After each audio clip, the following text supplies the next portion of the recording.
a convincing 2-0, but we haven't seen that Snake step up today. Let's see if they can do it in game number 2 as we head into Champion Select for game 2 between Vici and Snake. They have swapped sides for this time round. Vici will be on the blue side, Snake will be on the red side of Summoner's Rift. Gangplank and Rek'Sai are going to be the first 2 bans coming out for Vici, as Shen and Vladimir taken away by Snake. They were very different compositions when Snake found their success in that tiebreaker against Vici. Again, being able to utilize bizarre flex picks, getting that Malzahar pick into the jungle. We'll see if they have more luck on red side because they can get second rotation 2 priority picks, but for now, until Vici kind of go back to their strengths as being that innovative, scrappy, creative team, they're going to continue to fall short to Vici.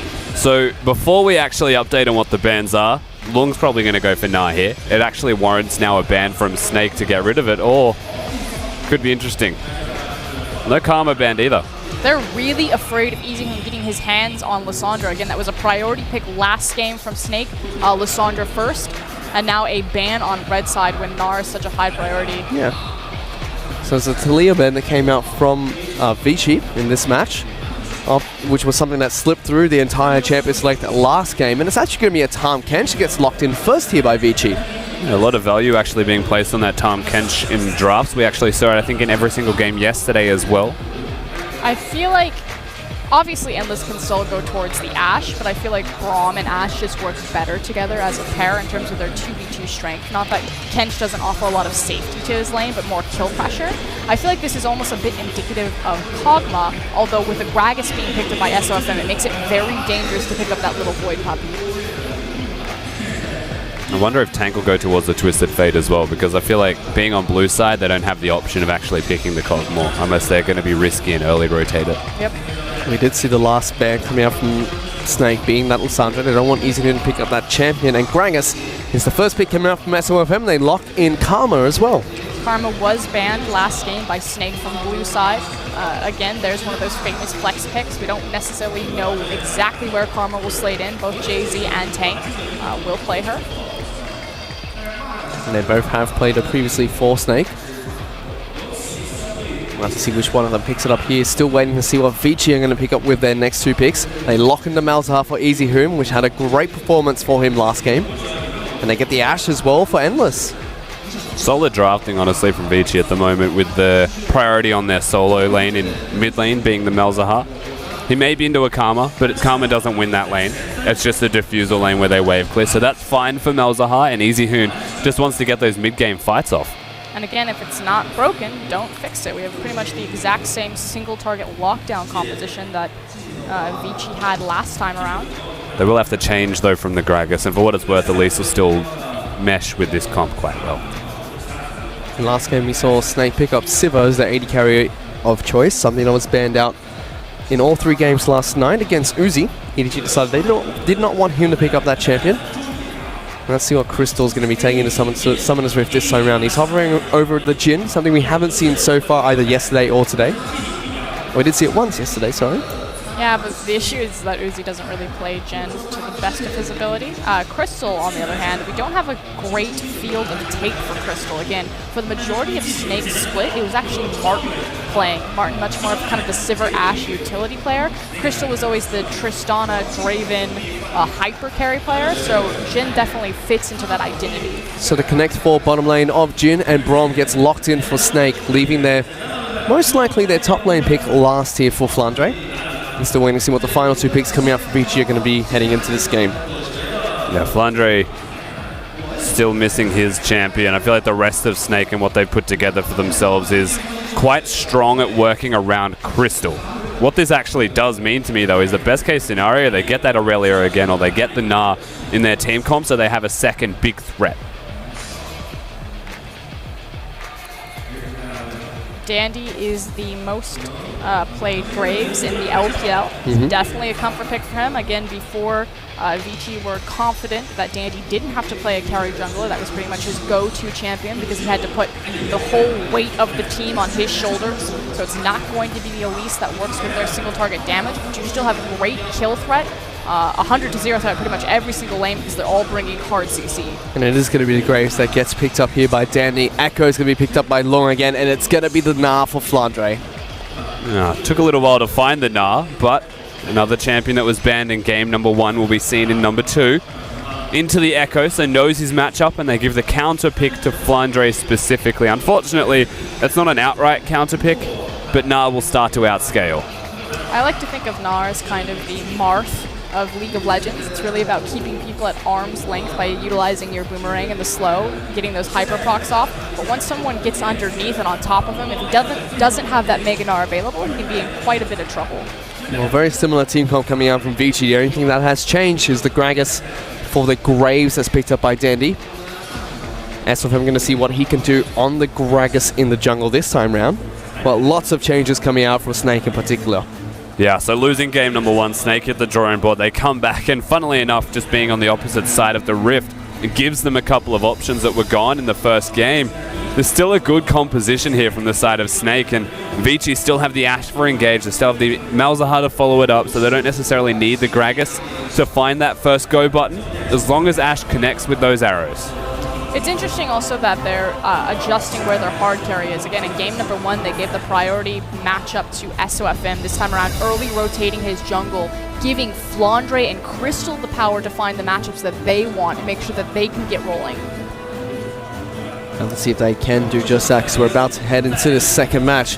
Things haven't really changed for Vici. Like we said, only the jungle being swapped out. Snake changing their strategy up completely here. A very different draft pick for them.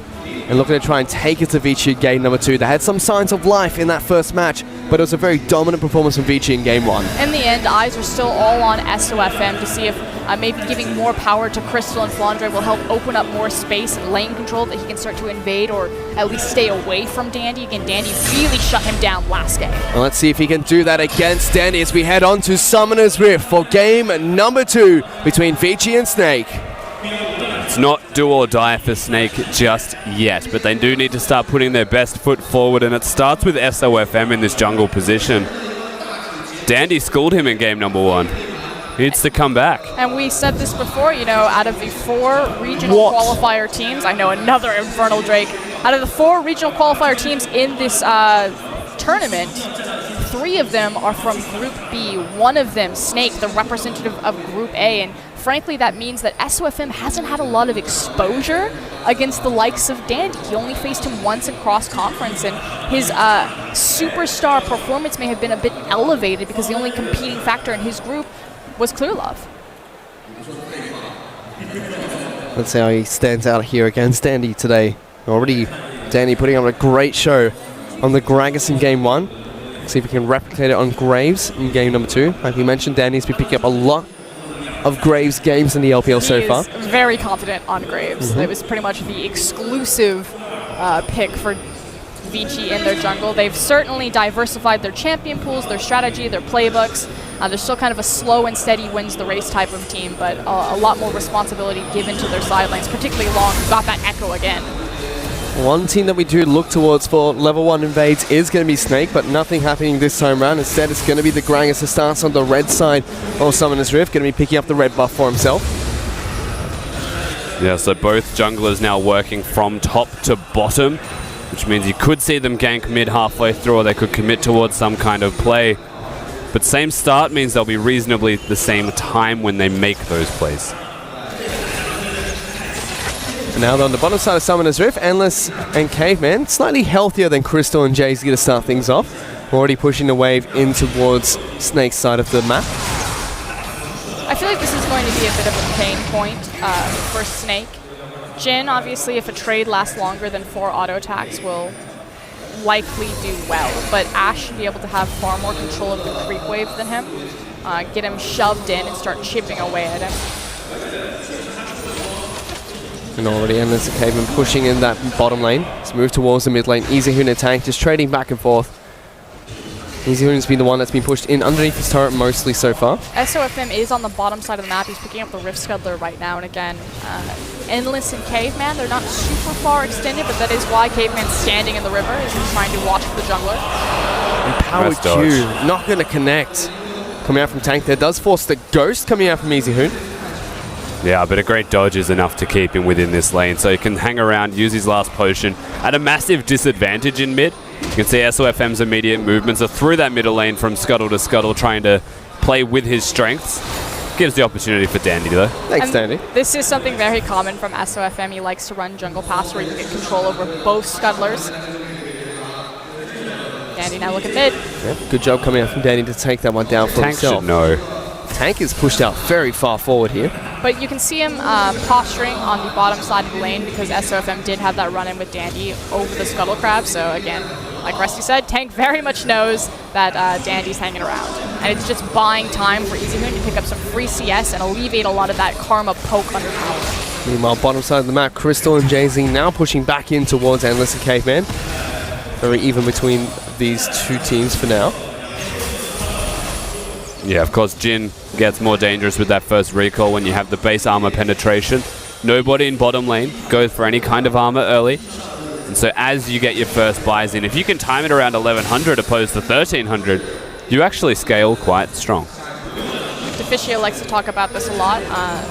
The item breakpoints between the Infinity Edge users versus someone who's going to go for that armor penetration or the Essence Reaver. But hold on a second, because gank in mid lane. Dandy's been spending a lot of time in this mid lane. easyhoon will get the silence off on over towards Tank, but it's only the smoke screen that comes out as well as a ton of Voidlings that just chase him down. Tank forced out of his lane, does have a teleport if he chooses to use it to get back into the mid lane. Had to run a marathon to get out of the danger zone right there. See if he will burn that TP.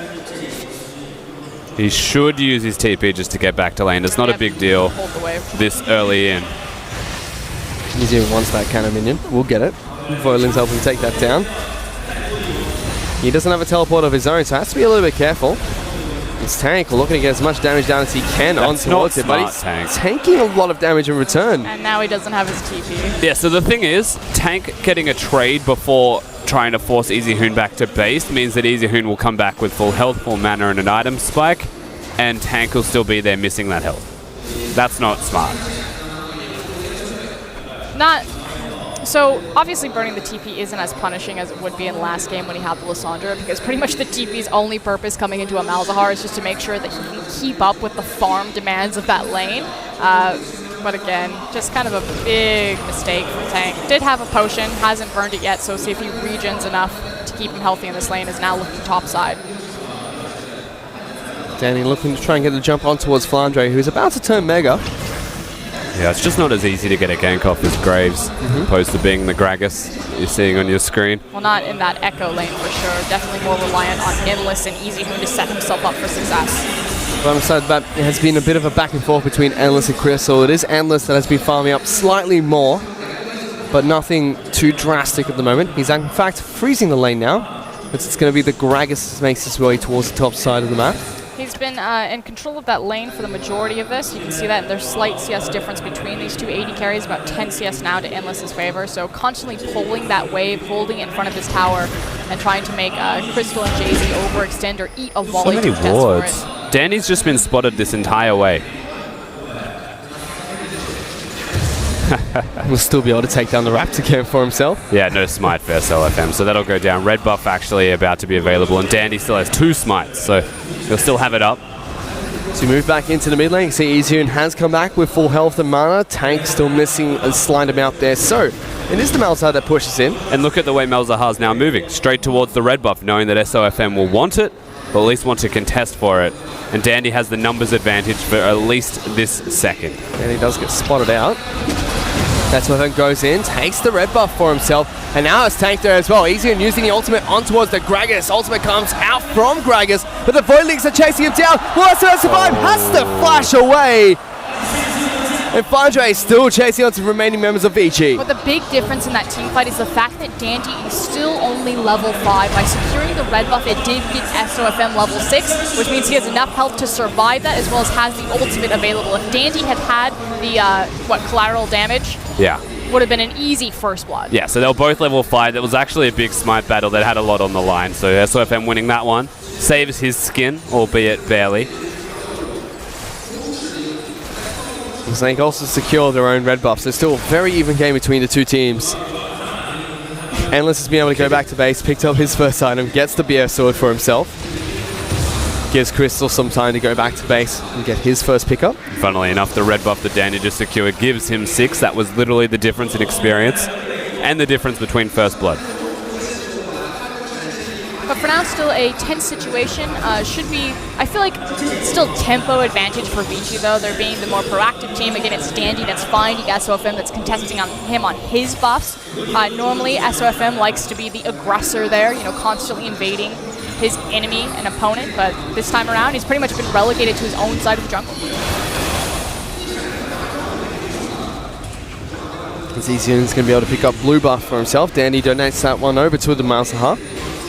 He does have his lost chapter, so going to be very healthy on mana heading into this mid lane. Well, he's certainly going to need it because he's sitting in quite a CS hole. He's going to collect a big wave in front of his tower right now, so it'll short up a bit, but that's still 72 to 58. So that teleport definitely doing work for Tank to make sure that he's keeping topped off this lane. I'm curious to see how this works. 7 CS is the difference between having the cull or not right now for Endless being fully stacked and a big gold spike. But he's at an item disadvantage in the 2v2, so Braum and Jin can kill them if they stay. But he wants to stay. Looking for the arrow. Nothing happening so far on that bottom lane. This top side of the map, Flante still pushing Long in. Long just wave clearing against the Null. Dandy's moving to the bottom side of the map, however. Although I don't expect that Jay-Z and Crystal will fall for this. SOFM is close by as well. He's starting to take down his Gromp. I just feel like the number hasn't changed in a long time. Maybe it's like 70-something. And I'm wrong, because it looks like a 7 to me. Dandy does find Tank, doesn't connect with either the Q or the smokescreen.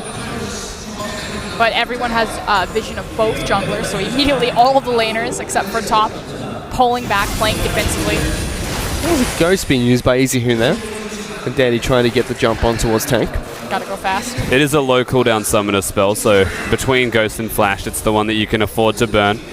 Not having a great time, though, in this middle lane, EasyHoon. Actually quite far behind in farm in comparison to Tank. Yep. The teleport advantage is nice in that respect, and has given him a sizable lead. That and the Voidlings are 10 gold per pop, and he's popping a lot of them. So he's 18 CS behind Tank at the moment. Snake and Vici still dead even in gold. Top side of the map completely even. Flandre and Long are just wave clearing and farming against one another, neither looking to skirmish heavily. Bottom side of the map slightly in favor of Endless at the moment in terms of CS. But still, nothing much happening in this game so far.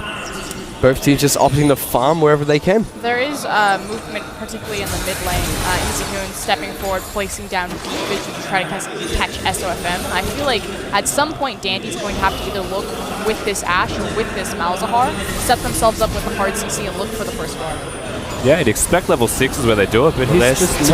Kanj moving into the mid lane. Tank going to get hit by the Enchanted Crystal arrow by EasyHoon. In no position to use the ultimate. Massive miscommunication. EasyHoon has Flash, so he could have closed that distance, but you know, not timing or communicating that correctly to follow up chain CC. And the Ashe arrow connected. Like, yes, Tank's going to be low now in this lane, but that was a situation where I actually like what Vici did. Yep, and that also puts now Endless and Caveman at a disadvantage. They have to go the long way back to their lane. Dandy's also being pulled down here as Endless face checks. Jay-Z finds him. Endless going to get locked down by the deadly flourish. The ultimate from Jay-Z doesn't connect. There's the flash forward for SOFM. Caveman eats it up. Pops the great health, trying to keep the Ashe alive. Teleports are coming in. First blood falls for Crystal, but it's still going for the fight. Danny trying to kite away the rest of Snake. Dodges the body slam. The barrel doesn't connect on towards Endless either, but it's just first blood being picked up by Crystal. And it's now a race for first brick because the TP was burned by Flandre, which means that Long has all of the advantage on the top side, so Snake have to commit to pushing this down as 3. No minions. They'll have to wait a couple of seconds, or Flanders doesn't really care. Yep, no. They will get it, though. That damage reduction. Does eventually take down the turret. He got the solo gold. Gets all the gold for himself, so first turret advantage for Snake at the moment, as well as that first blood. We did check in briefly in the mid lane as EasyHoon was almost able to take down Tank. He lived with less than 10 health. And frankly, that was all set up with Guess the fact who's that here? there was a miscommunication from EasyHoon in that mid lane. Still gets it. Rudy Gecko's coming out strong. Beats the Voidlings to the punch. Yeah, those Voidlings almost got it. He smote it to like 10 health. Tank is a whole nother level of anti-Malzahar player. He's gone for another rush on the Quicksilver Sash. Tank does not like being locked down by the ultimate from EasyHoon. It is Ashe Malzahar. Like, there is merit in it, and he really just likes having teleport more than cleanse, it seems. having much more success this time around, however. Not down CS, quite far ahead. That misplay, miscommunication from Vici in the mid lane, again, put Caveman and Endless at a disadvantage walking down to the bottom side, so effectively Easy can just cost Vici pretty massive across map. Yeah, it was actually just really good movements reactively from Snake, and the difference here is that Vici aren't successful in their moves, and Snake are reacting well. Looking to try and lock down Easy, forces him to use the Ghost to get back to safety. Bottom lane, SLM looking to try and get the jump onto Caveman. Kodakor comes out as well. Endless throws out the arrow trying to save his support, but it doesn't work. Another big pick coming out from Snake. And now Snake are starting to splinter Vici apart through their bottom lane. SOFM, that's 2 repeated successful ganks that immediately transitions into Infernal. In this time, Vici able to equalize the turrets. They take down the top lane outer turret, but like you said, Infernal Dragon has been started up by SOFM. He should be able to take that one down.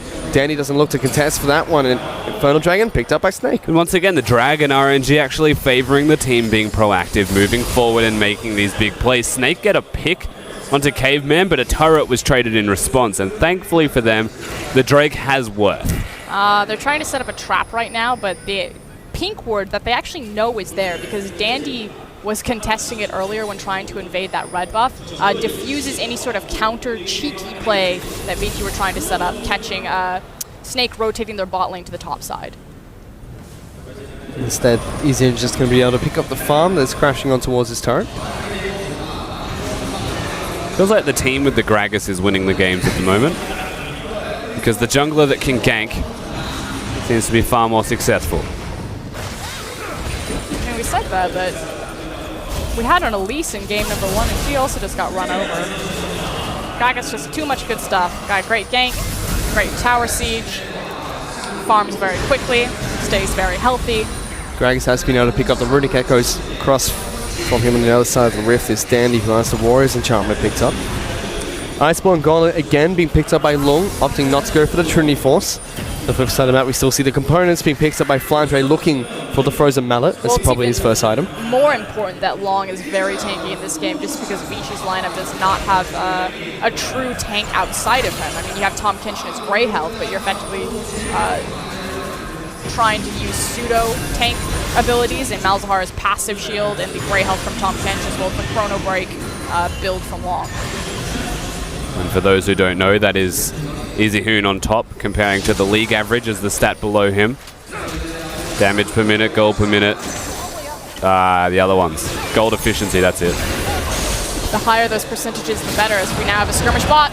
Long gonna get knocked into the wall, forced to use the ultimate, but he's underneath the Snake turret. Flandre now running away. Dandy trying to join the fight, flashes over the wall. Flandre really low, will get taken down. Dandy picks up the kill.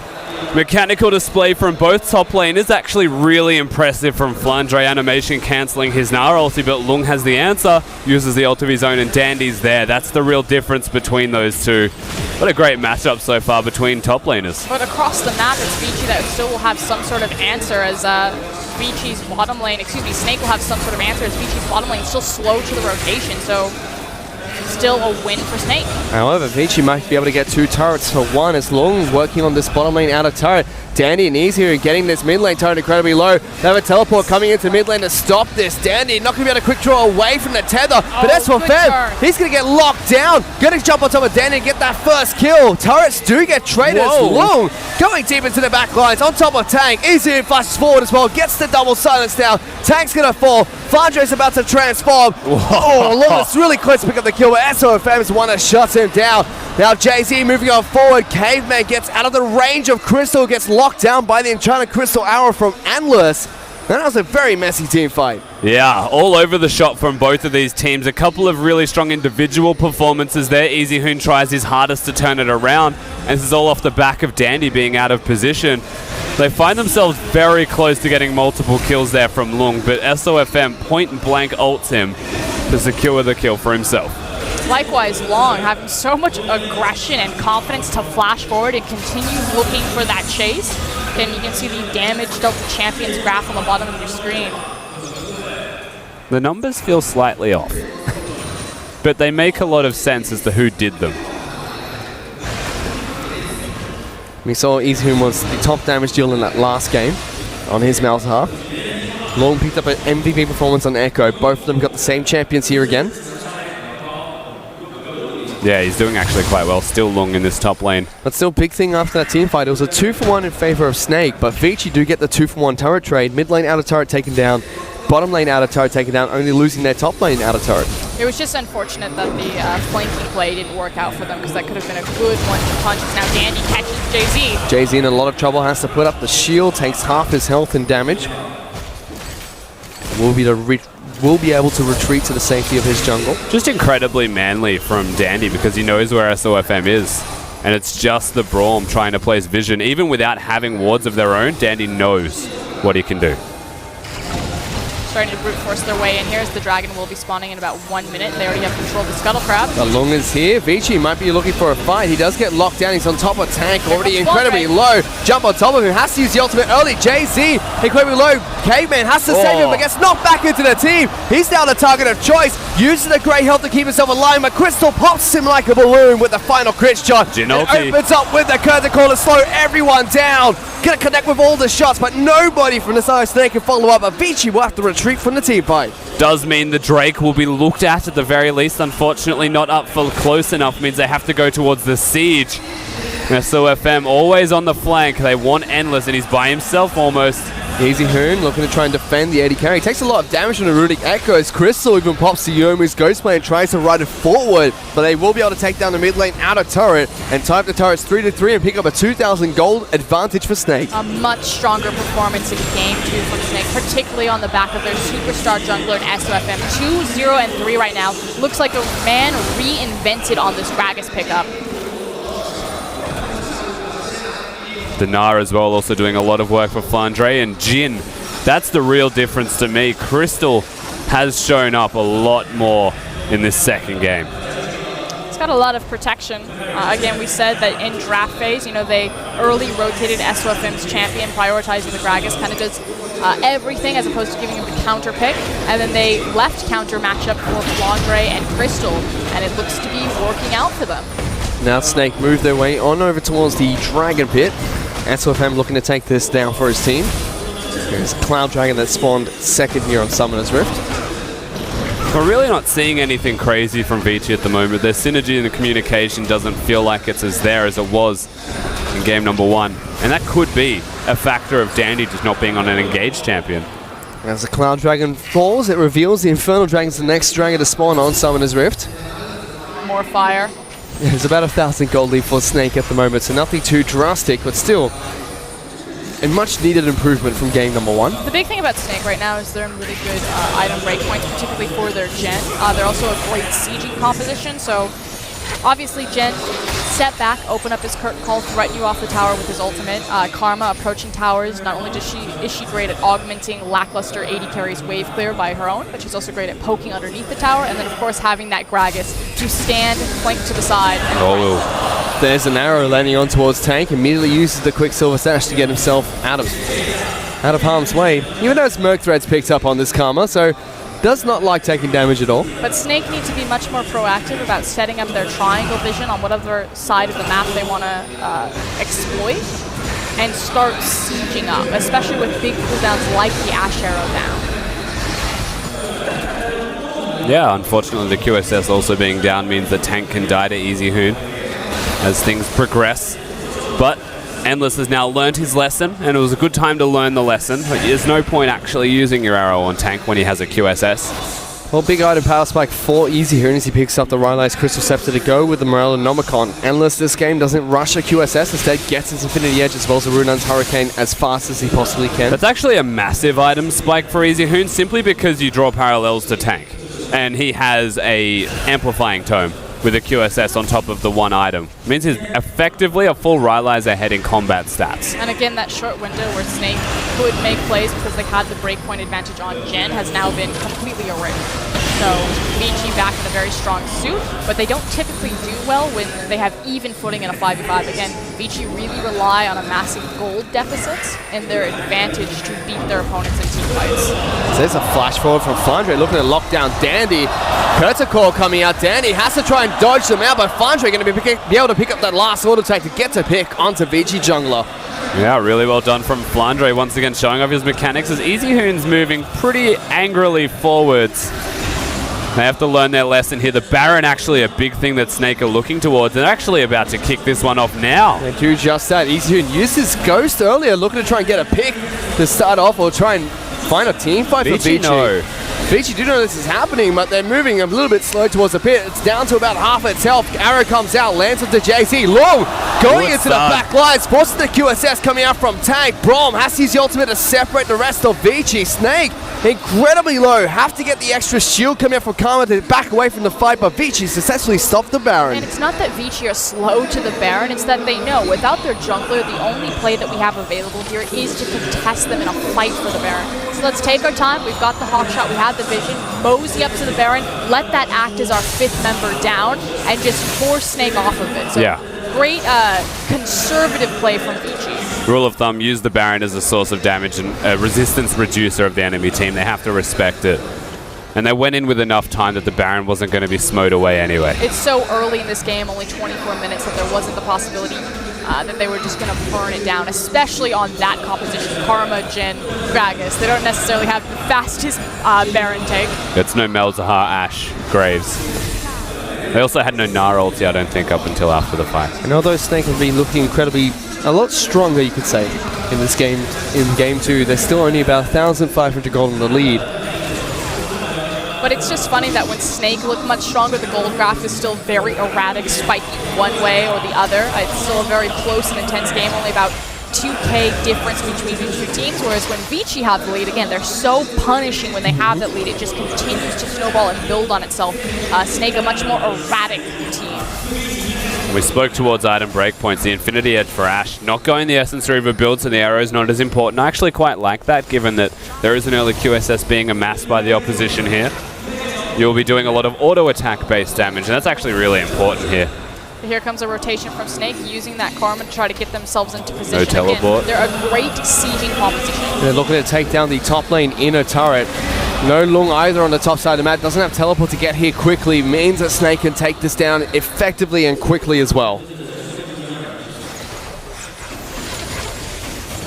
Yeah, at this stage in the game, Snake just seem to be one step ahead. Polar opposites between games 1 and 2 when you compare these games.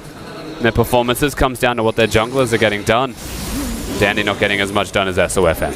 So next big pressure point on the map is going to be that Infernal Drake, as well as the Baron still being in contention. So this does mean that we're going to see a difference between how well these teams can juggle their vision, make sure that they still have vision around that Baron while they go to contest this bottom side dragon. Again, it's higher priority for Snake to be careful because the Baron shred on Vici's composition is very potent and powerful, but Vici tend to have the superior vision trend to be able to manage that vision. Yeah, and whilst the Baron can be looked at, I think it's actually a bigger deal that we look towards the next Drake that's about to spawn. Snake have the inside track towards it with all the vision that they've placed down.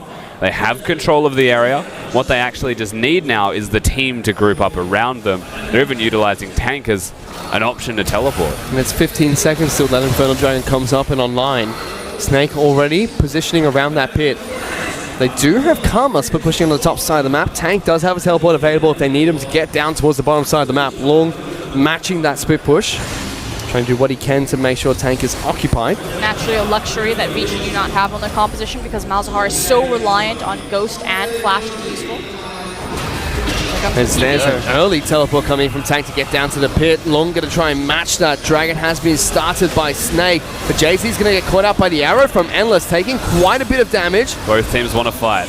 Tank already using the empowered ear to shield the rest of the team. Dragon getting very low, 2,000 health. Snake, know that Flandre is already in Mega. That's going to wear out after some time. The smite goes out, but Endless! Wow. He's going to pick it up with the volley. Flandre tries to get the Gnar off, but knocks Endless and Easy Hoon away from the team. He's getting down really low. JC's the first to fall. Snake, they have to retreat. SOFM incredibly low. Crystal's the next time. The Dandy sliding into the back lines. As Karma's going to get taken down. Easy Hoon picks up a double kill on their team fight. And Snake just fumbled that Dragon play. And again, Vici are not known for their 5v5 ability, especially in a region so stacked in team fighting like the LPL. But graces upon them because they're across from Snake, a team that has constantly recognized that they need to play creative and invasive styles because they don't know how to team fight as well either. And immediately off the back of that Dragon pick, they move straight towards the Baron pit. Vici going to start this up. They have the Voidlings. They have a Tom Kench coming in as well with the Abyssal Voyage. SOFM is looking to see if he can get the steal. It's going to be a smite battle if he can get over the wall. Tank going to the pit. Endless has to be eaten up by Caveman. Looks over the back line trying to deal with SOFM. Endless is so low. He's flashing over the wall. He's trying to find his way out this. Endless, what are you doing? Will get taken out by JC, but stops SOFM from getting into the pit. And Vici going to be able to pick up the Baron. What is he doing? Endless is going massive. What a bold play. It's still not done yet because Flandre is going to get locked down by Easy here and gets obliterated by Vici. Everyone from this team is on the same page. They pull off the scrappy team fight. Yeah, Malzahar has the ultimate back up again, and Flandre is left to his own devices, essentially by himself. Endless was absolutely a hero there, as was Caveman, to be perfectly honest with you. Vici come up huge around the major objective and have set themselves up massively. Whatever communication issues Vici has had in the very beginning trying to make that gank happen for EasyHoon have been completely shored up. Let's take a look at that one more time here. This is the Dragon fight. Endless stole that with the volley, and it's just disaster afterwards. So the thing is, he doesn't actually get the stun off, and Jin's not able to get the ultimates onto the right targets. Meanwhile, Dandy is killing everybody. This all starts with Endless somehow getting the Drake as well, and Lung, a big deal.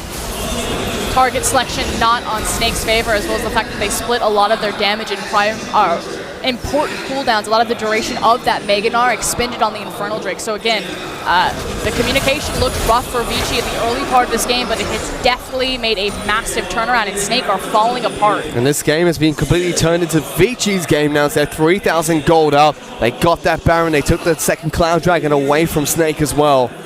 And 30 minutes in, Vici now putting on the pressure, now looking to try and take down more turrets for themselves. This is the inconsistency of this Snake roster that we're now seeing, particularly in this series as well. In a game where they're winning, they still find a way to be behind. Even in a fight that they want, they still find a way to lose those fights.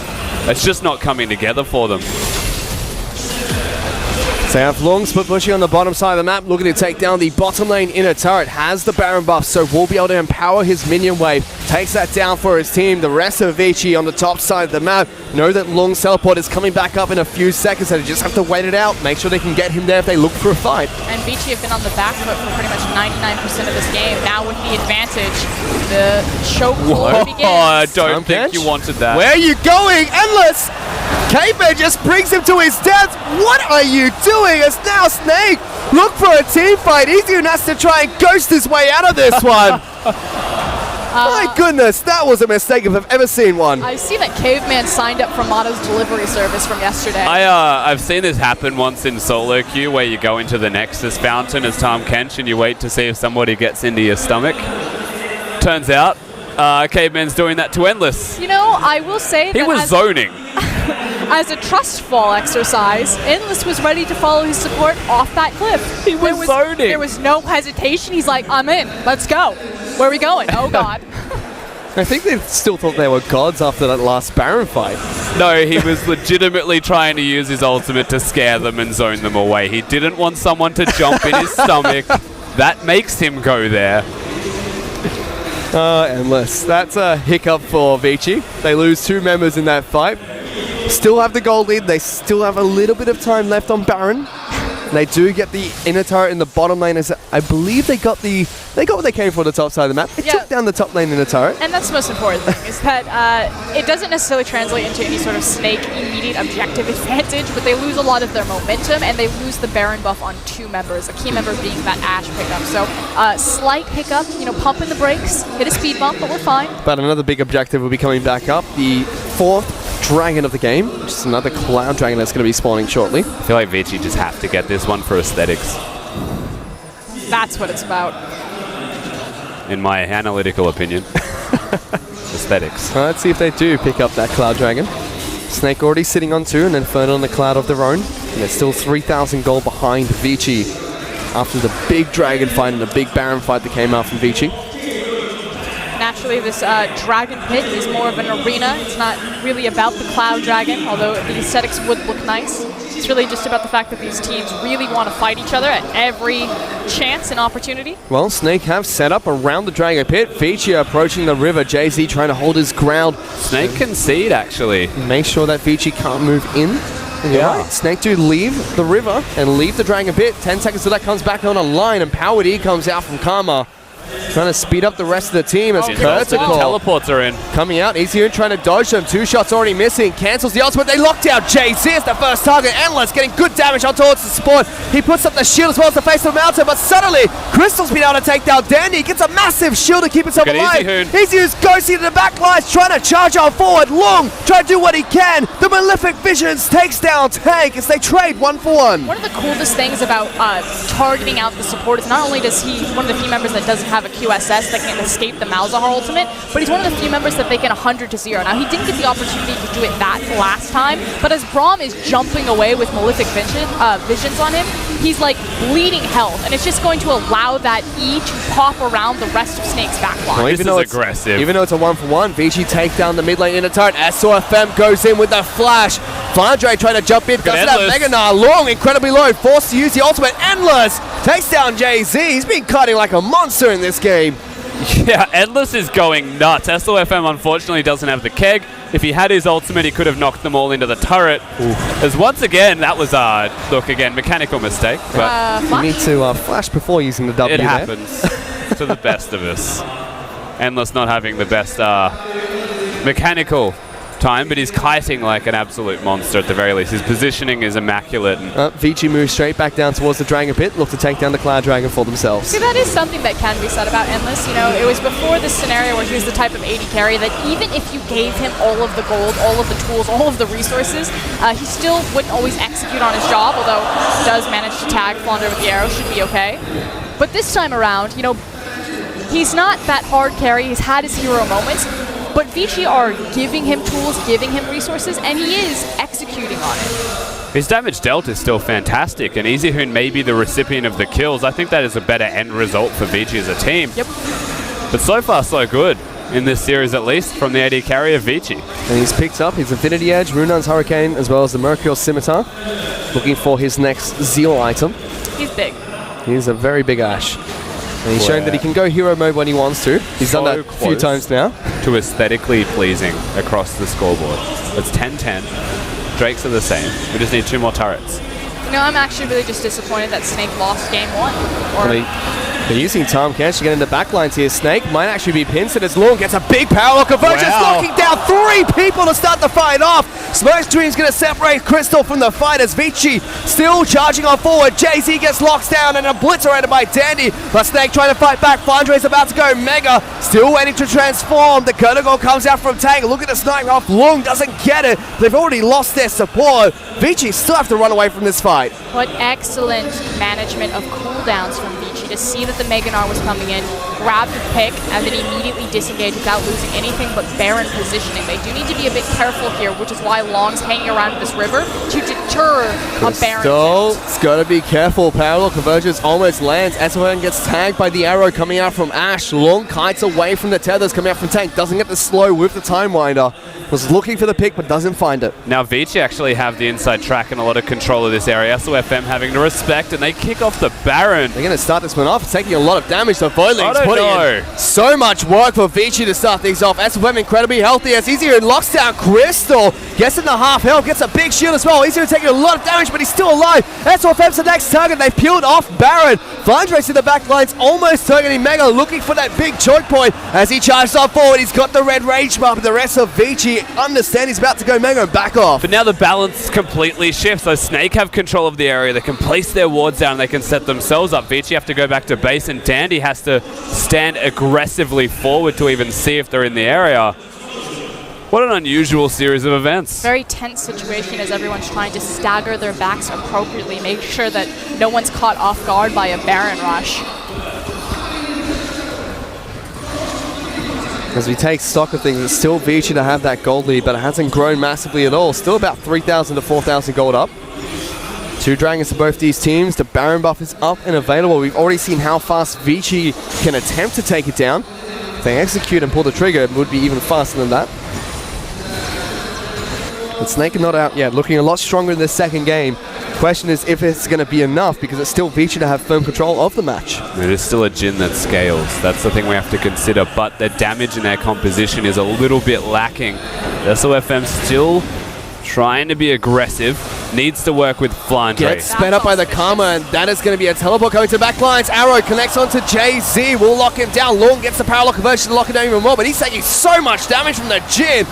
Caveman has to eat him up and get him back to safety. Will serve his ultimate, and there goes the Curtical, looking to slow down the rest of the team. Dandy's in trouble, gets tagged by the Winter's Buy. Ultimate comes out from JZ, but just splits the wickets against this team as Vici have to back away and reset the fight again.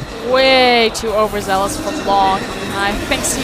I think he thinks in still game one, thinks he's immortal.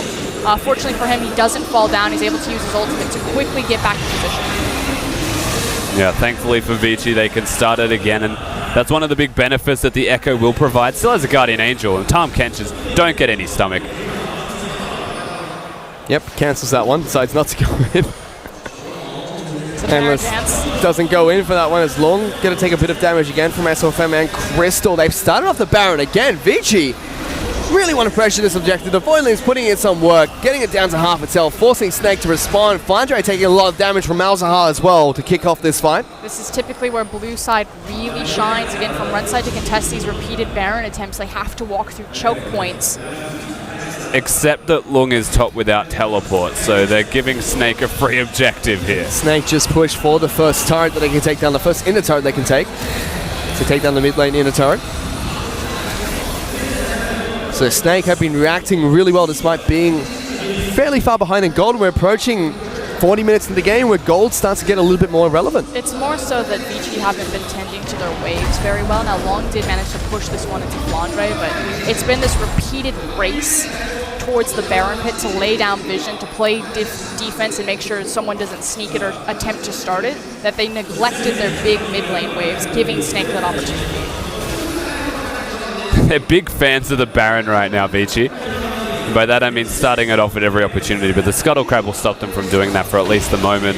Flandre having to deal with both side waves as they push in towards him is a sign that Vici was starting the right steps, playing it a little bit slow and more calmly this time around. Not so frantic, not so much of a rush. But knowing that he's bottom means they should start it off immediately. Well, the Scuttle Crab vision is about to disappear. Flandre just hit Mega as well, so if Vici want to pick a fight, now is the perfect time to do so. As you see on the bottom right hand side of the map, there are the wards that are currently being placed down in the game from both these teams.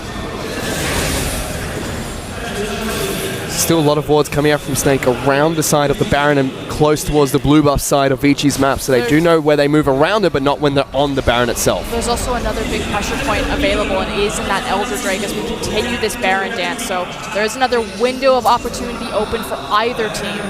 There's only so many wards somebody can place.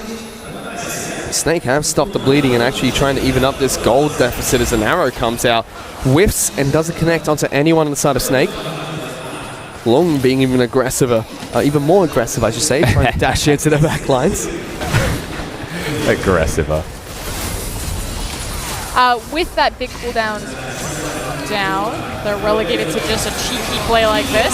So they try to jump onto SOFM. He gets a massive shield from the Karma. Dandy getting locked down by the Deadly Flourish. See, what I wanted to say is that Vici should play it a bit more casual, slow it down, look for that arrow cooldown to come back up before they try something again, but they are very desperate for this objective. Yeah, and I mean, JZ can just sit there and throw his Brom Q at it until it hits them. Eventually they'll start to win these trades because Flandre is getting so much farm in all of these situations. The Gnar, the second big carrier of this team when you get towards team fights. Lung's teleport's coming back up shortly as Tom Kench delivering Endless in towards the Baron pit here. Doesn't get spotted out by that Wards, and it's Baron. It's already getting taken out incredibly low. This should be taken down by Vici. Dandy gets the smite off at Snake. Look for a fight. There's Flandre in the back lines. Doesn't get the stun to Easy Hoon, who immediately uses the ultimate on towards the Gnar. Has to jump over the wall, gets his Guardian Angel pump, and Vici get delivered back into Snake's team by SOFM, giving them a way into this team fight. Endless gets the first kill onto SOFM. Vici get the Baron a single pick, and they're looking to take down Flandre as well. As the arrow connects, they get 2 kills and the Baron buff. I mean, Flandre has all of these items, but he doesn't have the necessary one to get out of that hard CC lockdown. It's the Malzahar pick to me that's defining everything. Flandre's still hitting his ultimate. He's still trying to couple it with the stuns, but there's nothing from Snake to follow him in, strictly because it's a tank Karma that's trying to keep Crystal alive. So they've got one frontline member, the 4 people disengaging, and he just gets killed by Malzahar straight. And this is one of the big issues of Karma compositions. We saw this in SKT versus KT, that it funnels you into a very binary type of team fight come late game. And this is Baron and now Elder Drake for Vici. The next minute and a half for Vici is going to be crucial as they have the 2 major objectives taken down. And they're looking to push in towards Snake's base, trying to make this a 2-0 to start off this best of 5 series. A big item purchase as well for Lung, going for the Titanic Hydra, so they all do damage now on the side of Vici. Even Caveman will be doing damage because he's just a Tahm Kench that scales with health. This buff means a very big deal for a team that has Baron. Vici slowly pushing in towards the base. Snake trying to do what they can to defend here, but that turret's already taking so much damage, and every single time they get some poke off, the Dragon Burn just does so much to Vici's front and back line. That tower is shredding. They have about a 30-second window as the next wave crashes to engage Snake, or they just lose the turret. But the damage that Vici do is far too high. They still have this cannon minion just chipping away at the turret. Lung going to go toe-to-toe against Flandre, taking a lot of damage. But Vici, they've broken the base on the bottom side of the map, moving in towards the inhibitor. Lung's fine because he still has his ultimate available. Well, Astrid doesn't even use it there. Still has his Guardian Angel as well as the ultimate. In fact, going to go back to base. Has teleport as well as the ultimate to get back onto this Son of Summoner's Rift. TP on a minion. If he needs to, it's this minion is going to get teleported on by Lung. They're breaking the base against Snake. Forced to use the ultimate for SOFM to try and knock them back. There's the critical coming out from Crystal. Power Lock Conversions locks down JZ. Dandy takes down the turret. The Brom's going to get locked down by the Malzahar. First pick comes out for Vici as they move on towards the inhibitor. They take that down as well. And the base of Snake is just getting demolished piece by piece. Big plays from Vici across the board. They go from bottom to mid. Now they want to slow push top lane and work it with the Baron buff that they have and the Elder Dragon buff that's now about to finish on them. It does mean that Snake's team fighting should get a little bit better as an end result. That blue buff was actually just a Raptor. He's gone. I think credit really needs to go to Coach Holm right now behind Vici. Again, this idea of if it's not broken, don't fix it. They've run pretty much the exact same composition with single target lockdown. The Malzahar and the Ashe is kind of the core of it, back to back. And it's showing that coming into a possible game 3 where Vici are 2-up, most likely 2-up, that Snake have to adjust and take one of these pieces away. They've already tried to adjust and changing their own strategy, changing their own picks and bans coming to this match. Yeah. Taking away the Gragas is literally the only thing they've done to Vici's team comp so far. Moving to game 3, if Vici pick up the win, something definitely has to change for Snake. As Vici now trying to siege for that final inhibitor turret. Flandre staying as far forward as possible. Kurtzikor coming out nice and early.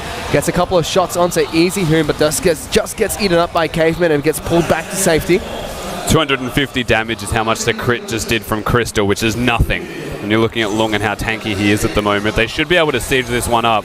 Play it slow, wait for the minions, or just brute force it with their damage. And they do just that. SOFM looking for a fight though. Knocks Endless and Easy Hoon back. Caveman saves the Ashe. Lung forced to use the ult. Still has a Guardian Angel available, but Snake get a crucial pick onto the front line. Arrow comes out. Dandy moving in towards the front lines. Flandre on top of Easy Hoon gets a kill. Snake now chasing on forward. SOFM's gone in. Endless trying to kite back, but he's taking so much damage. Crystal gets the crit shot onto the Ashe. Flandre's deep into the back lines. Ghost Mega on top of Lung. Gets the kill, and what on earth, Snake, they're about to wipe Vici. Look at the base though.